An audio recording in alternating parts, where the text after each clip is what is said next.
অনেকের তো কারণ আছে, অনেকে কারণ ছাড়াও হতাশাগ্রস্ত। পড়ালেখা করছি বা পরীক্ষায় ভালো ফল আসছে না, মানসিক সক্ষমতার একটা বিষয় আছে যেটাকে প্রভাবিত করছে মেন্টাল স্ট্রেস। কেউ কেউ বলে যে হাই বিপি ওষুধের অনেক দিন খেলে রিয়াকশন হয়। এখন আমি কি আমার হার্টকে বাঁচানোর জন্য, অ্যাটাককে বাঁচানোর জন্য ওই সাইড এফেক্টের কথা মনে করে ওষুধ খাওয়া কি বাদ দিয়ে দিব? আর কেউ যদি সারাক্ষণ ভবিষ্যতে কি হবে এটা ভাবে, তাহলে অ্যাংজাইটি আসবে। লাইফে বললো যে positivity is one of the most important কি, যেটা আপনার জীবনে রাখা খুব ইম্পর্টেন্ট।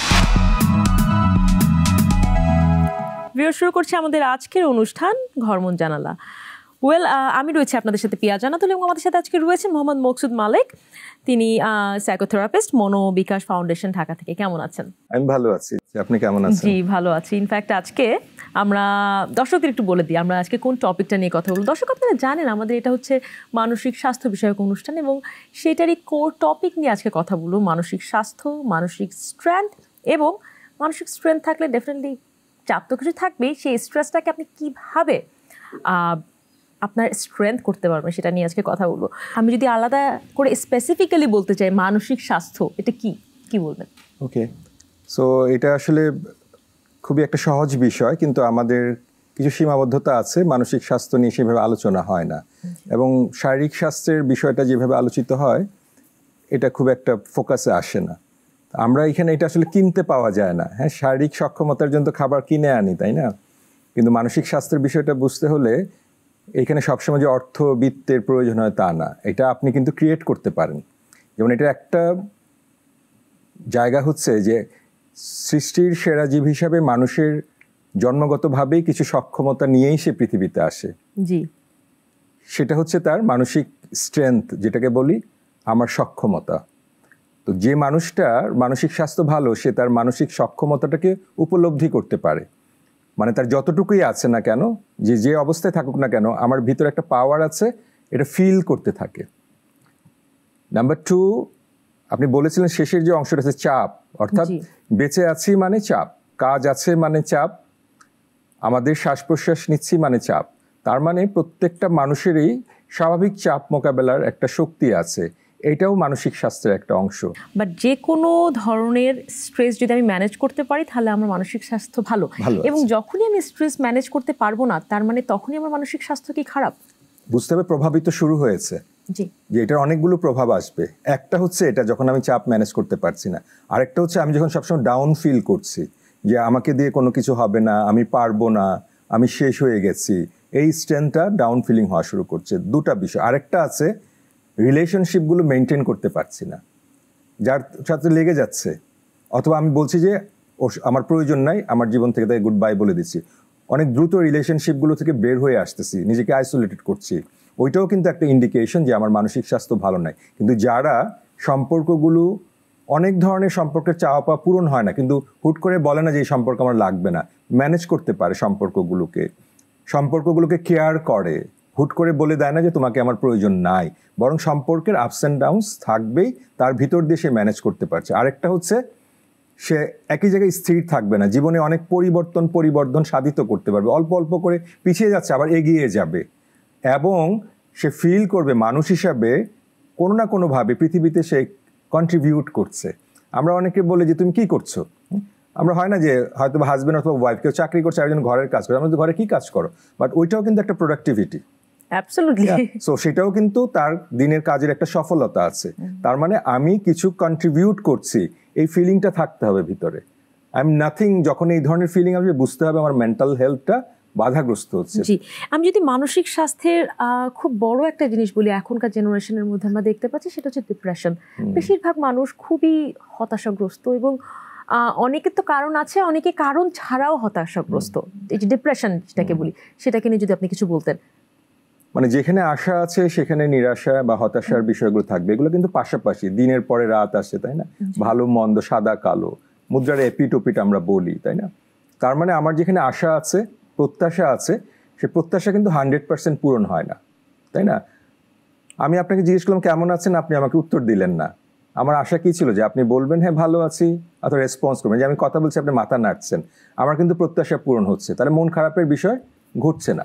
তো যখনই মানুষের এই আশা এবং আকাঙ্ক্ষার সাথে সাথে প্রত্যাশার মাত্রাগুলো পূরণ না হওয়ার জায়গাটা ঘটতে শুরু করে তখনই মানুষের মাঝে মন খারাপের বিষয়গুলো আসে। আমরা কিন্তু এমন কোনো মানুষ পাবেন না যার মন খারাপ হয় না। তো স্বাভাবিক বিষয়ে এই মন খারাপটা কেটে যায়, অর্থাৎ সময়ের পরিপ্রেক্ষিতে আমি ওই জিনিসগুলোকে ম্যানেজ করে ফেলি, কোপ করে ফেলি, মানিয়ে নিই, হয়ে যায়। কিন্তু কোনো কোনো বিষয় রয়েছে মন খারাপটা কাটে না। হ্যাঁ, দেখা যাচ্ছে এটা নিয়ে আমি একটা দিনের বড় অংশ পার করছি যে আপনি আমাকে কেন উত্তর দিলেন না, আমি আপনাকে জিজ্ঞেস করলাম কেমন আছেন, কেন উত্তর দিল না, উনি কি আমাকে পছন্দ করে না, বা আমার কি এমন কোনো বিষয় রয়েছে যেটা আসলে ওইখানে প্রকাশিত হয়ে গেল এই জন্য উনি আমার মন খারাপ করে, নাকি উনি আমাকে দেখতে পারে না, নাকি আসলে কেউই আমাকে দেখতে পারে না। এই ধরনের নানা প্রশ্ন কিন্তু কন্টিনিউস করছে এবং আমার ডে টু ডে লাইফ কাজগুলো আমি করতে পারছি না। আমি অনেকটা সময় শুয়ে আছি, কারোর সাথে কথা বলছি না, আমার সক্ষমতাকে উপলব্ধি করতে পারছি না। এটা কন্টিনিউ করছে। মেঘটা আকাশে জমেছে কিন্তু গুমট জায়গাটা ছাড়ছে না।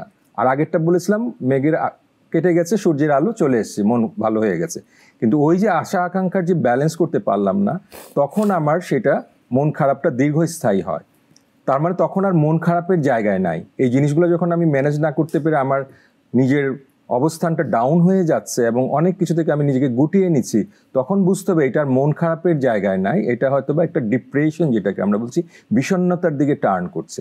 অনেকে আবার এই বিষণ্ণতার কিছুটা সময় পরে বিভিন্ন ধরনের সাপোর্টিভ রোল দিয়েও মোটামুটিভাবে কাটিয়ে উঠতে পারে, কিন্তু কারোটা দীর্ঘস্থায়ী হয়ে যায় এবং সে কোনোভাবেই নিজেকে ওই যে প্রোডাক্টিভিটি বলি, চাপ ম্যানেজ করা বলি, ভিতরের সক্ষমতা বলি, এগুলো আর উপলব্ধি করতে পারে না। আমি যদি এখানে আরেকটু অ্যাড করি, সেটা হচ্ছে ডিপ্রেশন। জি, আমি যদি এই প্রশ্নটাতে একটু আপনার কাছে আসি, যে অনেকের ডিপ্রেশন থাকা সত্ত্বেও সে কিন্তু তার ডেইলি লাইফের কাজ করে যাচ্ছে, সব কাজই করে যাচ্ছে, সে অফিসে যাচ্ছে, সে বাচ্চা দেখছে, বাসায় এসে ঘর দেখছে, সব কিছুই দেখছে, বাট বিষণ্ণতা তার মধ্যে থেকে বের হচ্ছে না। সে হয়তো বা নিজেকে তখন কিন্তু ইউজলেস ভাবা স্টার্ট করছে, এবং বাট সব কাজই কিন্তু সে করে যাচ্ছে। সেই ক্ষেত্রে করণীয়টা কি হতে পারে? আমরা বলছি কি, মানুষের এটাকে বলা হয় যে উইন্ডো অফ টলারেন্স, মানে মানুষের একটা সহ্যের সীমা আছে, তাই না? আপনার আমার থ্রেশহোল্ড বলা হয়।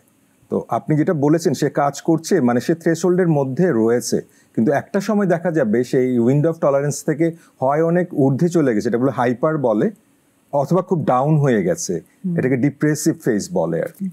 যদি সে কাজ করতে করতে গিয়ে ওই উইন্ডো অফ টলারেন্সের মধ্যে আর নাই, সে স্বাভাবিক কাজকর্ম থেকে একসময় আনন্দটা হারিয়ে ফেলছে, নিজেকে গুটিয়ে নিচ্ছে এবং সে ডাউন ফিলিংয়ে চলে গেছে, এবং একটা দীর্ঘ সময় ধরে আছে, এটা একদিন দুই দিন না, হয়তো 7 দিন 10 দিন 15 দিন ধরে তার এই মেঘটা কাটছে না, তখন বুঝতে হবে যে he or she need help, professional help লাগবে। তখন কিন্তু সে সারাক্ষণ ফাইট করতে করতে গিয়ে একসময় তার উইন্ডো অফ টলারেন্সটা একদম সরু হয়ে যাবে।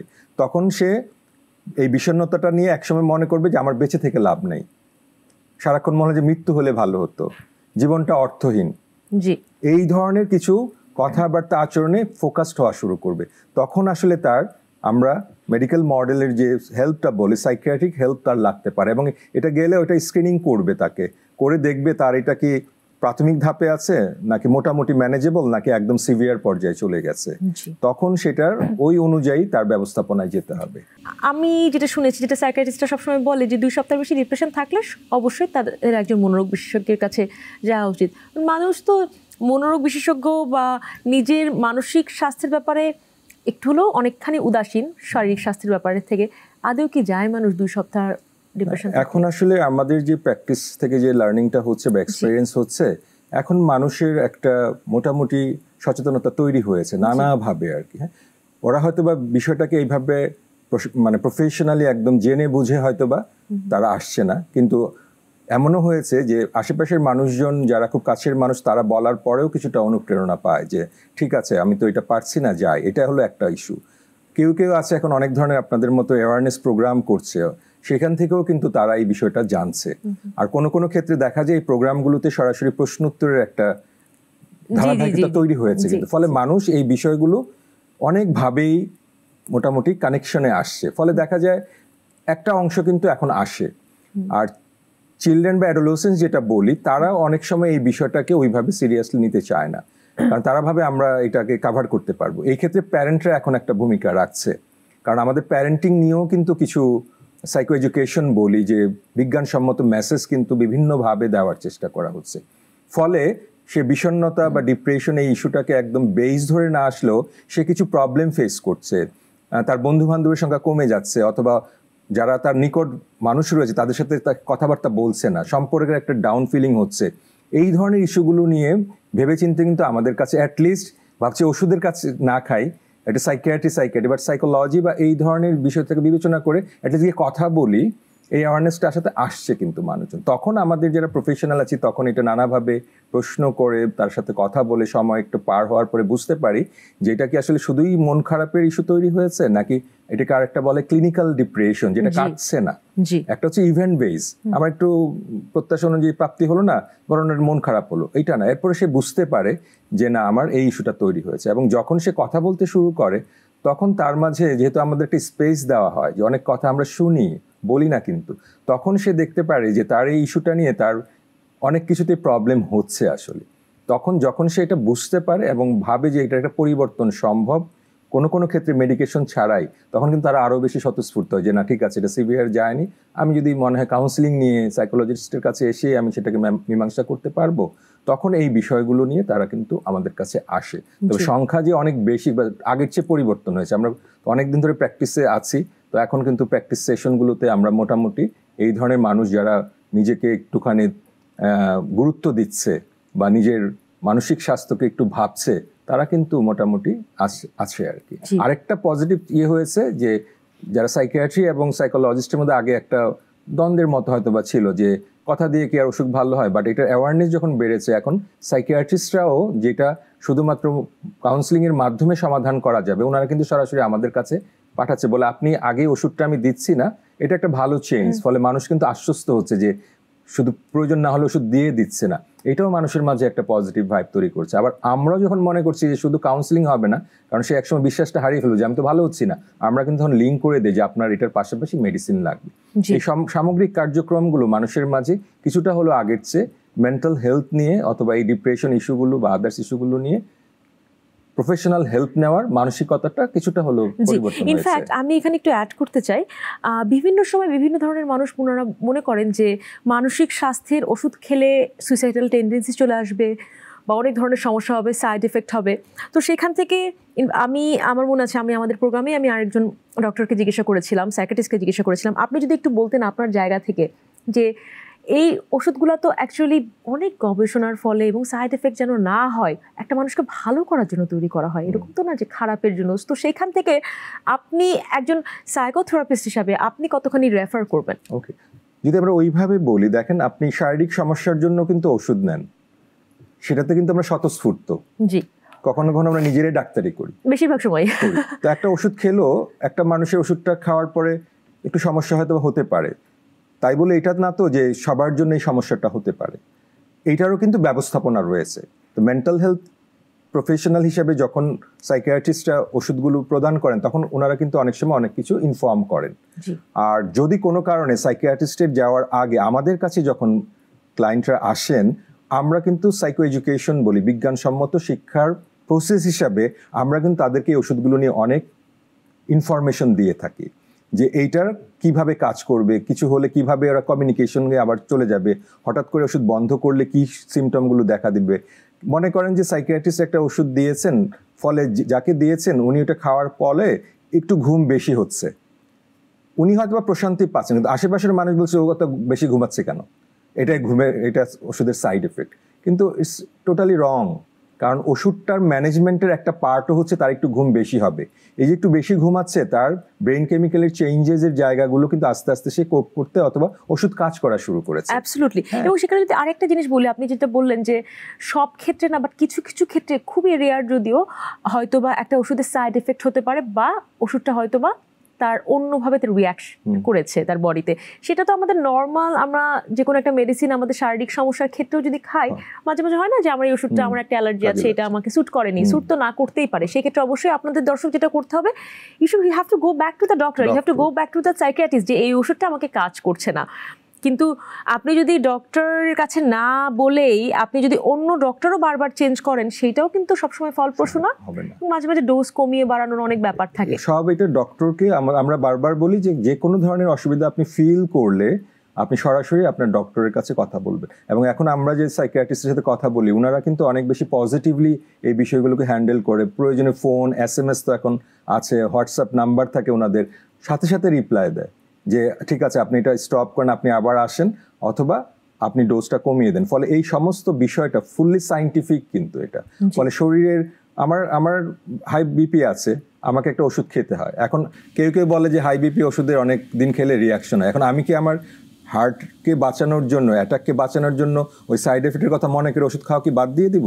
তা তো করি না, কারণ এটা করা উচিত নয়। কারণ ডক্টর একটা প্রফেশনাল জায়গা থেকে সেই জায়গাটা ম্যানেজ করছে, আমি কিন্তু সেটা কন্টিনিউ করছি। কারণ আমার না হলে আমার হার্ট অ্যাটাকের রয়েছে, অন্য কোনো অ্যাকশন হয়ে যেতে পারে, যেটা আমার জীবন সংহার হতে পারে। তো আমাদেরও সাইকিয়াট্রির মেডিসিনগুলো নিয়ে যে ভুল ধারণা আছে, এখন থার্ড জেনারেশনের অনেক মেডিসিন ডেভেলপ হয়েছে এবং এগুলোর অনেক পজিটিভ ইম্প্যাক্ট রয়েছে, এগুলো নিয়ে আমরা জানতে পারি, বুঝতে পারি। তবে আমাদের যেটা হয়ে যায়, আমরা এটা বলি যে অ্যানালাইসিস অ্যান্ড প্যারালাইসিস। এখন তো যে গুগল আছে, গুগল বাবা নানা রকম সার্চ দিয়ে তারা আতঙ্কগ্রস্ত হয়ে যায়, বাট এটা প্রয়োজন নাই। কারণ একজন বিশেষজ্ঞের বিষয়টা বিশেষজ্ঞের উপর ছেড়ে দেওয়া ভালো।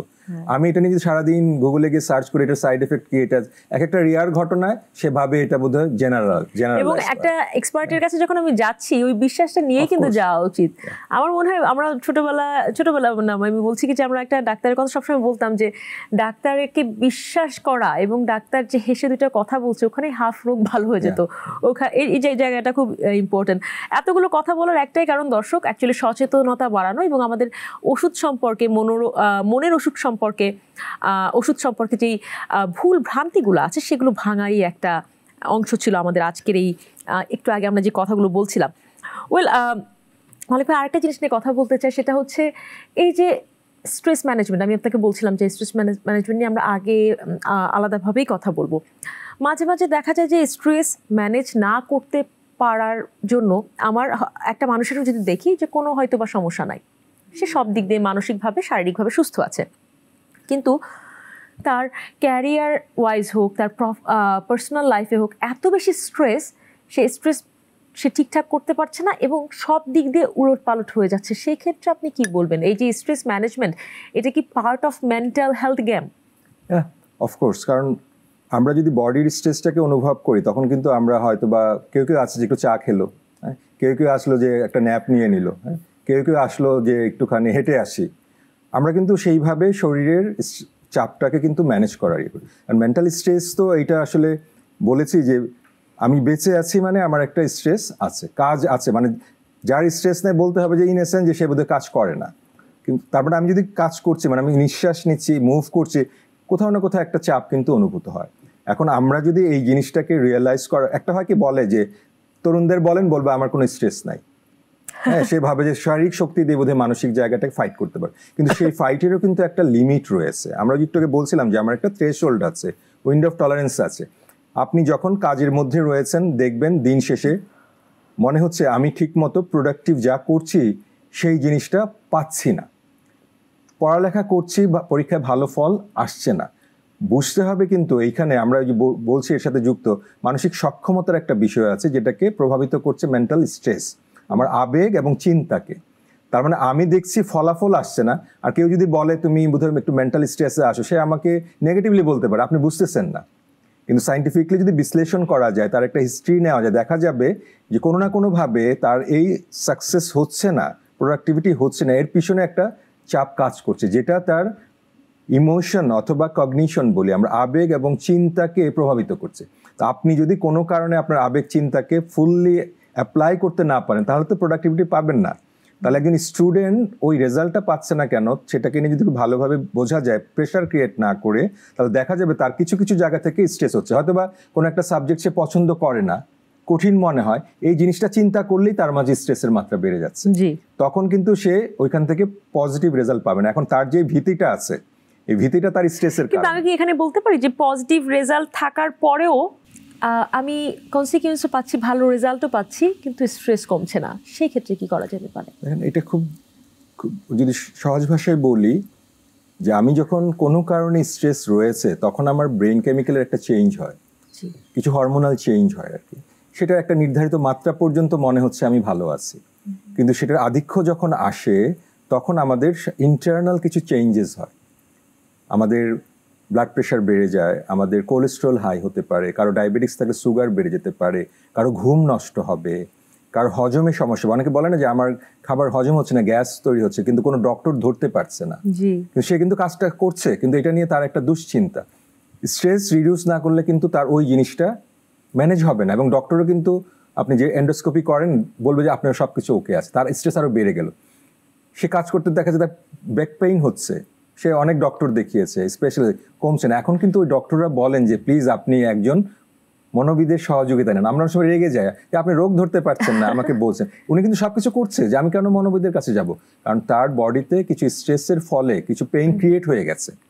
সেই পেইনটা ওই স্ট্রেস ম্যানেজ না করলে খুব একটা সহায়তা হবে না। এখন আমি যে বললাম স্ট্রেসের ফলে ব্রেন কিছু চেঞ্জ হয়, ঠিক তেমনিভাবে আমাদের ব্রেইনে কিছু হ্যাপিনেসের হরমোন আছে, ডোপামিন। সো আপনি স্রষ্টা ওইটা দিয়ে দিয়েছে, আপনাকে কিছু অ্যাকশন ওরিয়েন্টেড কাজ করতে হবে।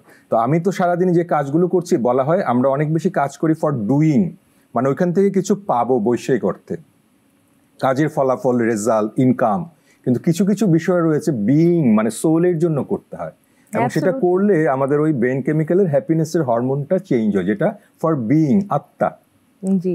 তখন যদি আমি আমার দৈনন্দিন কাজের মধ্যে ওই হ্যাপিনেসের হরমোনাল চেঞ্জের জন্য আদার্স অ্যাক্টিভিটির পাশাপাশি ওই অ্যাক্টিভিটিগুলোকে ইন্টিগ্রেট করতে পারি, তখন আপনার হ্যাপিনেসের হরমোনের চেয়ে যদি স্ট্রেসের হরমোন কম সিক্রেট হয়, তাহলে তো আপনার স্ট্রেস নিয়ে আপনার হবে। স্ট্রেস কিছু আছেই, কিন্তু ও কিন্তু হ্যাপিনেসকে অতিক্রম করতে পারছে না। তাহলে আমরা যদি সেই প্রসেসে যুক্ত হতে পারি, সেটাই আমরা বলছি যে স্ট্রেস ম্যানেজমেন্টের একটা বড় ওয়ে আউট। আপনি কাজের মাঝে মাঝে 5 মিনিট, 3 মিনিট, 2 মিনিট, 20 সেকেন্ড নেন, আপনি নিলে যদি সেই অ্যাক্টিভিটিতে আপনি ট্রিগার করেন, সাথে সাথে আপনার ব্রেনে যদি আদার্স কোনো প্রবলেম না থাকে, হ্যাপিনেসের হরমোন বের হবে। জি, আমি এখানে একটু অ্যাড করতে চাই। সো আমি প্রচুর মাল্টিটাস্কিং করি। মাল্টিটাস্কিং করতে হয় আমার বিভিন্ন প্রফেশনের কারণে, আমার অনেক কাজ করতে হয়। এবং দেখলাম কি লাস্ট 5-6 মাসে অনেক ধরনের সমস্যা হচ্ছে, মানে খুবই গ্যাস্ট্রিকের প্রবলেম হচ্ছে, পেটে ব্যথা হচ্ছে এবং অনেক কিছু হচ্ছে। এবং আমি চোখের ডাক্তার থেকে শুরু করে গ্যাস্ট্রিকের জন্য ডক্টর এবং আরেকটা, মানে 3 রকমের আমি ডক্টর দেখিয়েছি এবং সেখান থেকে আমি কোনো ফল পাইনি এবং অনেকে আমাকে টেস্টও দিয়েছে। এবং তারপরে তো আমি যেহেতু এই প্রোগ্রাম করে, আমি সাইকিয়াট্রিস্টের সাথে কথা বলতে বলতে আমি একদিন শুনলাম সোম্যাটিক সিমটম ডিসঅর্ডার, যেটাতে আপনি যেটা বললেন যে স্ট্রেসের কারণে, অ্যাংজাইটির কারণে অন্যান্য সমস্যাগুলো হতে পারে। তারপরে আমি একজন সাইকিয়াট্রিস্টের কাছে গিয়েছি এবং আমার কিন্তু অন্যান্য কোনো সমস্যা নাই, জাস্ট শুধুমাত্র অ্যাংজাইটি, স্ট্রেস থেকে আমার এই জায়গা থেকে গিয়েছে। আমি সাইকিয়াট্রিস্টের কাছে যাওয়ার পরে উনি আমাকে বললো কি যে আপনার শুধুমাত্র ওষুধ খেয়ে হবে না, আপনার কাউন্সিলিংও লাগবে, আপনার এত স্ট্রেস, আপনি শুধু হবে না। তারপর আমি একজন কাউন্সিলরের কাছে, একজন সাইকোথেরাপিস্টের কাছেও আমি গিয়েছি। তখন এই কম্বিনেশনে পরে দেখলাম আমার আস্তে আস্তে স্ট্রেসও কমা স্টার্ট করলো এবং পরবর্তীতে দেখলাম যে আমার যে খারাপগুলো লাগতো গ্যাস্ট্রিকের কারণে বা অন্যান্য, ওইগুলোও চলে গেল। এবং আপনার খুব সুন্দর একটা লাস্টে কথা বলেছেন যে কিছু কিছু কাজ আত্মার জন্য করতে হয়। আমি প্রতিদিন আমার দেখা যায় কি আমার স্ট্রে ডগ আছে 10-12টা, ওদেরকে আমি খাওয়াই, ওরা সব কাজ শেষ করি রাত 11টা-12টার দিকে। So I feel so good. এবং আমার মনে হয় এই দিনের যে এই 5 মিনিট বা 10 মিনিট আমি খাওয়ানোর ওদের জন্য ব্যয় করি, ওই জিনিসটা আমাকে নেক্সট দিনের জন্য উজ্জীবিত করে, বুস্ট আপ করে।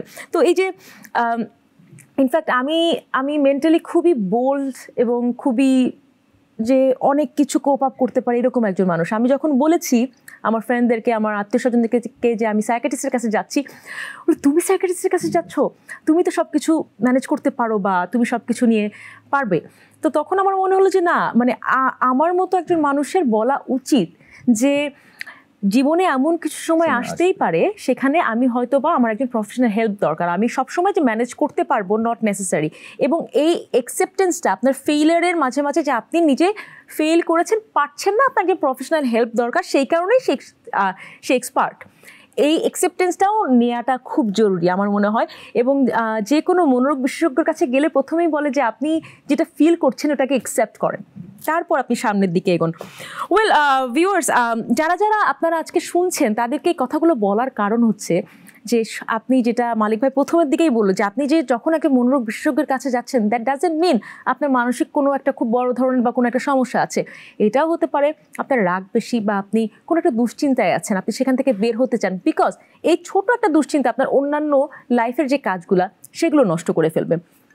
ওয়েল মালিক ভাই, এতগুলো কথা তো বললাম, তো আপনি স্ট্রেস ম্যানেজমেন্টের কথা বলছেন যে এর যে প্রভাব তো ফিজিক্যালিও তো বডির উপর পড়তে পারে, যেটা একটু কিছু আপনি বললেন, আর সেটা যদি প্রলং হতেই থাকে একটু যদি বলতেন।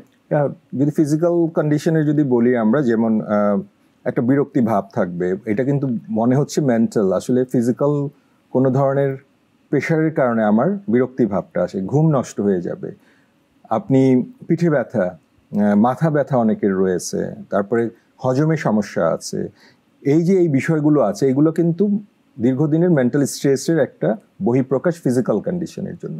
মেন্টাল আপনার বিষণ্ণতার কথা আমরা বারবার বলছি, জীবন থেকে আনন্দ হারিয়ে যায়, কারণ আমার মানসিকভাবে যখন আমি আনন্দ পাই না, সম্পর্কগুলো থেকে ছেদ ঘটতে থাকে, আচরণে আপনি হয় অ্যাগ্রেসিভ হয়ে যাবেন, নাহলে একদম চুপচাপ হয়ে যাবেন, বিশ্বাস ভেঙে যাবে, মনে হবে সবাই আমাকে ছেড়ে চলে যাবে, সবাই বোধহয় আমাকে ট্র্যাপ করছে, আপনার কাজের ক্ষেত্রে দেখা যাবে সহকর্মীদের সাথে দূরত্ব তৈরি হচ্ছে। তাহলে এই যে দেখেন, এটা কিন্তু শুধুমাত্র শরীর, মন, আচরণ, বিশ্বাস, কাজ, এই প্রত্যেকটা প্রেক্ষাপটে আস্তে আস্তে আস্তে আস্তে রেজাল্টগুলো ফোকাস হতে শুরু করে। তার মানে আমি একটা সাইকেলের মধ্যে পড়ি, সেই সাইকেল থেকে বের হতে পারছি না, সেটা মানসিক জায়গা থেকে শুরু করে মেন্টাল স্ট্রেসের ইফেক্টটা কিন্তু এই 5টা পার্সপেক্টিভই রয়েছে। সো আমরা যখন যে কোনো একটা সিমটম যদি আমার কাছে মনে হয় যে এটা আসলে বেশ একটা সময় চলে গেছে, আমি কোনোভাবেই ম্যানেজ করতে পারছি না, তাহলে আমি যে কোনো একটা ইস্যু নিয়ে গেলেই একজন প্রফেশনাল কিন্তু আপনাকে সায়েন্টিফিক ওয়েতে বিষয়টা উপস্থাপন করতে পারবে। এটাকে আমরা সাইকো এডুকেশনের পার্ট বলি, বিজ্ঞানসম্মত ইনফরমেশন দিবে, যখন আপনি নিজেই বুঝতে পারবেন যে আরে আমার এই একটা বিষয় তো অন্যগুলোতেও প্রভাব বিস্তার করছে। যে কোনো একটা এন্ট্রি ডোর নিয়ে আপনি কেয়ার করেন, আপনি একটু সচেতন থাকেন, এই জিনিসটা যদি কয়েকদিন ধরে চলছে, কয়েকটা সপ্তাহ ধরে চলছে, আপনি অনেকভাবে পারছেন না, যে কোনো একটা ইন্ডিকেটর নেন, সেটা শারীরিক ইন্ডিকেটরও হতে পারে, মানসিক বা মনস্তাত্ত্বিক হতে পারে, আচরণগত বিষয় হতে পারে। আমরা বিশেষ করে বাচ্চাদের আচরণ দেখলে আমরা অনেক বিরক্ত হই, আমরা ভাবি সে ইচ্ছা করে, তাকে নানা রকম ট্যাগ দেয়, সে খুব বেশি চঞ্চল, দুরন্ত, কিন্তু তারও হয়তো বা এমন কোনো স্ট্রেস আছে যেটাকে ম্যানেজ করতে পারছে না বলে তার ম্যানিফেস্টেশনটা আচরণ দিয়ে হচ্ছে। আমরা কিন্তু এই ইস্যুগুলোকে খেয়াল করতে পারি, করে আমরা একজন বিশেষজ্ঞের পরামর্শ নিতে পারি, এবং যে কোনো বিষয়, অ্যাডাল্ট হোক চাইল্ড, যত আর্লি ডায়াগনোসিস হবে, আর্লি ডিটেক্টেড হবে, তত দ্রুত কিন্তু ওইটার একটা প্রসেসে যুক্ত হওয়া যাবে এবং সেটা রিকভারি করাটা একটু ইজি হয়। কিন্তু ক্রনিক হয়ে গেলে, আমরা বলি না আমাদের একটা টিউমার আছে, এটাকে যদি প্রথমেই আমরা অপারেট করি অথবা ভাবি যেটা বিপজ্জনক না, আমরা কিন্তু প্রশান্তি পাবো, ক্রনিক হবে না।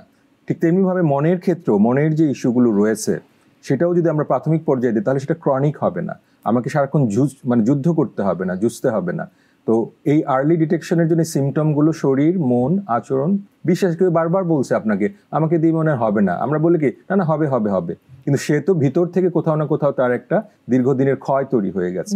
তার একটা প্রফেশনাল হেল্প, একটা ছোট্ট টিপস অথবা একটা ক্রিয়েটিভিটির মাধ্যমে তার নিজের যে শক্তি আছে সেটা দিয়ে একটা কিছু দৈনন্দিন জীবনে সেট আপ করতে পারলেই কিন্তু ব্রেইন কেমিক্যালের চেঞ্জ হবে, পজিটিভ যদি সে ইয়ে করে। জি, তো সেক্ষেত্রে যদি একটু অ্যাড করি, যে বলে যে ফিজিক্যাল এক্সারসাইজ করলে বা ওয়ার্কআউট বলি বা ফিজিক্যাল অ্যাক্টিভিটি একটু ভালো থাকলে যে স্ট্রেসটা কমতে সাহায্য করে, সেক্ষেত্রে আপনি কতটুকু? অবশ্যই, এটাকে বলা হয় যে আমি বলছিলাম আমাদের হ্যাপিনেসের হরমোন আছে, একটা হরমোন আছে এন্ডোরফিন, যেটা আমাদের ওই পেইনকে কিল করে। আপনি বলছিলেন সোমাটিক সিমটম শেষ হচ্ছে না, এই ফিজিক্যাল এক্সারসাইজ, সাইক্লিং, যে কোনো কিছু যখন আমরা করবো, সাঁতার কাটি যদি আমরা, আমাদের ব্রেইন কেমিক্যালের এন্ডোরফিনটা বের, এটাকে বলা হয় পেইন কিলার।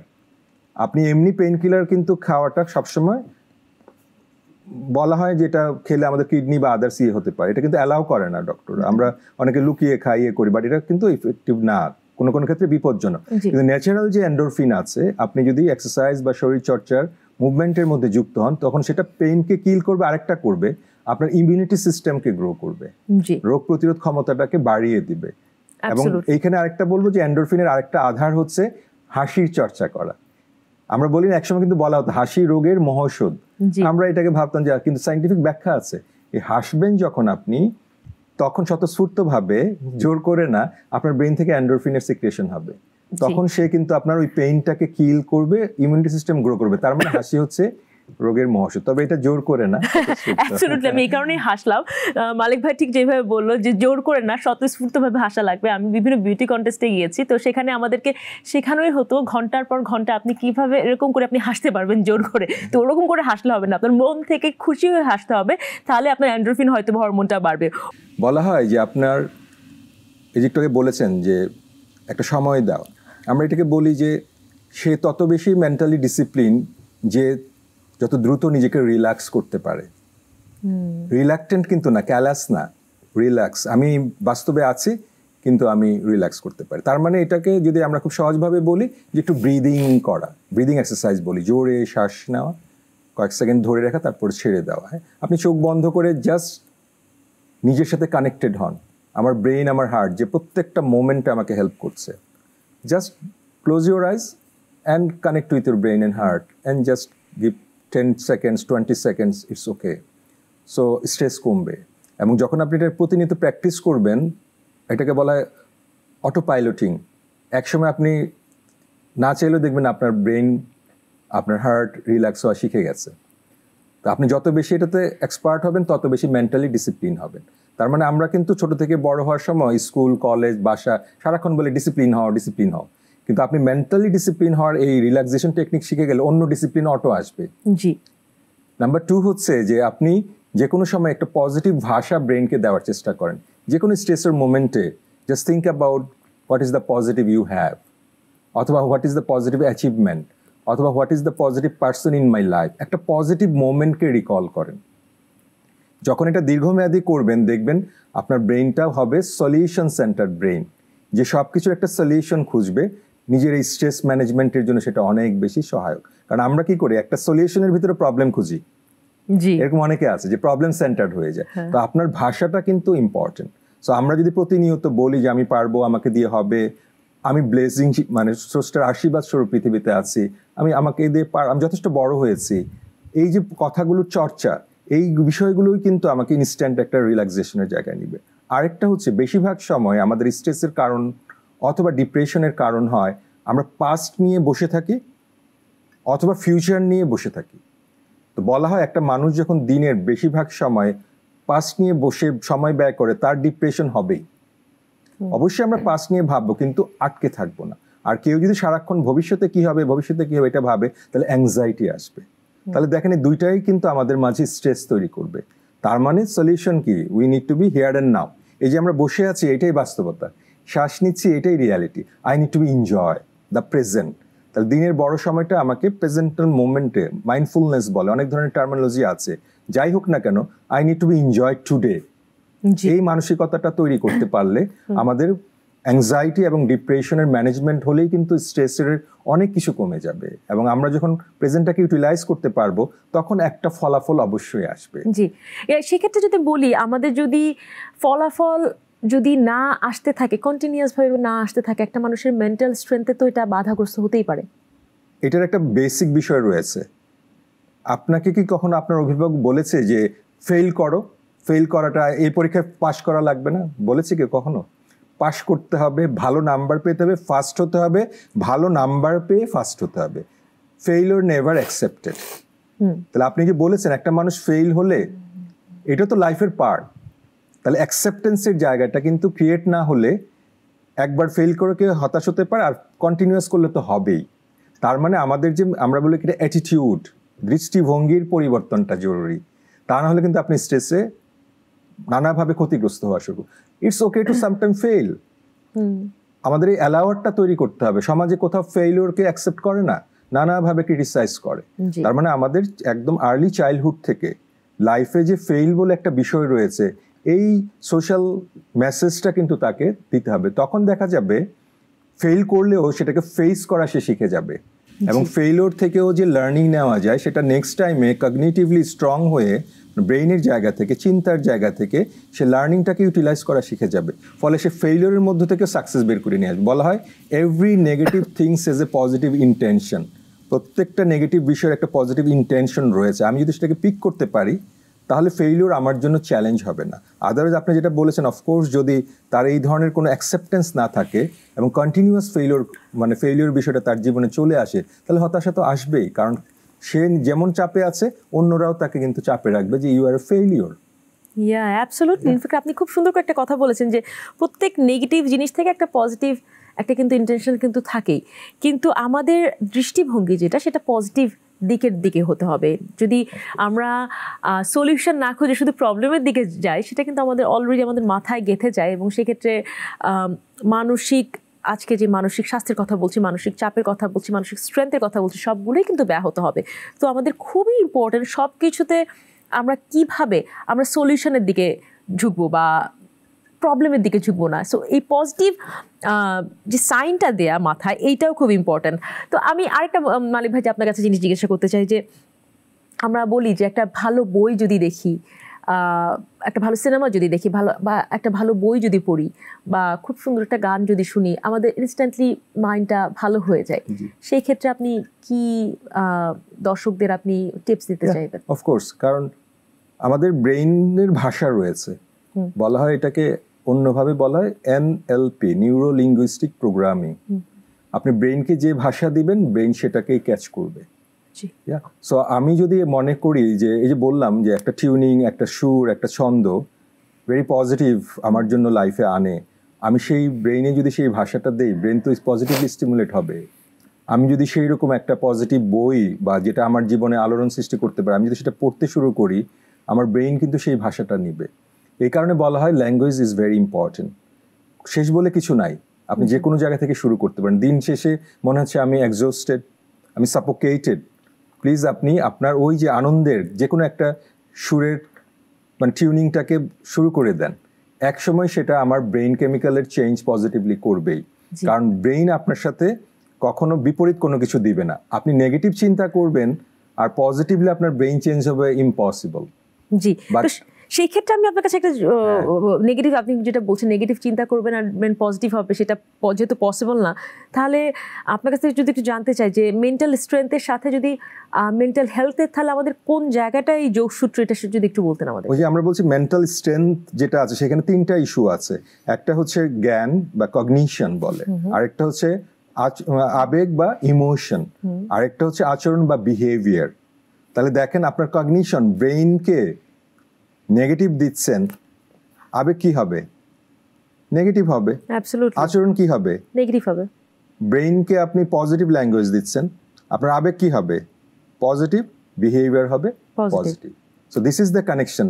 আপনি মেন্টাল হেলথের জায়গায় যদি আপনার সক্ষমতা থেকে আপনি দূরে সরে যান, স্ট্রেস যদি ম্যানেজ করতে না পারেন, কন্ট্রিবিউশনকে যদি আপনি এনজয় করতে না পারেন, আপনি যদি স্টাক না হয়ে মুভ অন করতে না পারেন, রিলেশনশিপগুলো যদি ব্যাহত হয়, তাহলে কোথায় সেটা ইফেক্ট করবে? আমার ব্রেইনে তো। অ্যাবসলিউটলি। তাহলে আমার ব্রেইন যখন এইভাবে নেগেটিভলি মেন্টাল হেলথের ক্ষেত্রে ইফেক্ট হওয়া শুরু করবে, আমার আবেগও কিন্তু সেইভাবে সেই কনসিকুয়েন্সে প্রকাশিত হবে, এবং সেটা প্রকাশনের মাধ্যম হচ্ছে আমার বিহেভিয়ার। জি, ধন্যবাদ মালিক ভাই, আপনি আমাদেরকে আজকে অনেক সময় দিয়েছেন এবং এত সুন্দর করে বললেন। এবং মালিক ভাই যে কথাটি বললো যে মেন্টাল হেলথ এবং মেন্টাল স্ট্রেংথের যে বড় যে জায়গাটা, তিনটা উপাদানের কথা তিনি বলেছেন, যে কগনিশন, ইমোশন অ্যান্ড বিহেভিয়ার। আপনি কগনিশন, আপনি আপনার ব্রেনকে যত আপনি পজিটিভিটি সার্কুলেট করতে পারবেন, তত কিন্তু আপনার বিহেভিয়ারে এবং সব দিক দিয়ে কিন্তু আপনার পজিটিভিটি আসবে। সো লাইফে বললো যে positivity is one of the most important কি, যেটা আপনার জীবনে রাখা খুব ইম্পর্টেন্ট। ওয়েল ভিউয়ার্স, মানসিক স্বাস্থ্য নিয়ে আজকে কথা বলছিলাম। আপনাদের সাথে আবারও কথা হবে আগামী শুক্রবার ঠিক রাত 8টায়।